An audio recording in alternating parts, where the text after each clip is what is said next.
Steffan dwi, cyfarwyddwr Romeo a Juliet, a hefyd cyfarwyddwr artistig Theatr Cymru. Dwi mor angerddol am Shakespeare, ni heb weld Shakespeare lwyfannau Cymru a Cymraeg am sbel. Mae'r ddarna yn teimlo wahanol yn Gymraeg, achos mae'r rythmau yn wahanol, mae'r iaith weithiau diolch yn cael ei gyfieithu'n lythrenol yn amlwg, achos mae'n gyfieithiad gan fardd.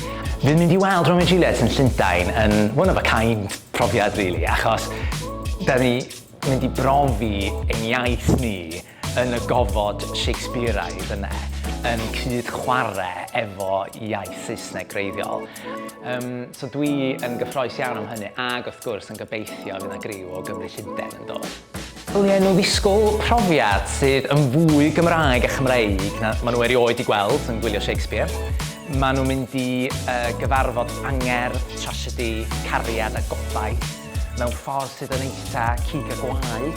Achos da ni weithio'n meddwl am, barddoniaeth floaty Shakespeare, really, pan ti'n eistedd lawr efo fo ac yn dechrau llwyddiannu fo, mae'r geiriau mor pinpointedly clir, a mae yna gymaint o cael y geiriau yna mewn 10 actor sydd yn trawsnewid y ffordd mae'n deimlo. A dwi'n meddwl fydd o'n rili diddorol gweld be di ymateb cynulleidfa Saesneg sydd falle ddim yn gwybod lot am Gymru, let alone yr iaith Gymraeg. Da ni'n gallu dod â bach o hanes a iaith Cymru i un o brif lwyfannau Llundain.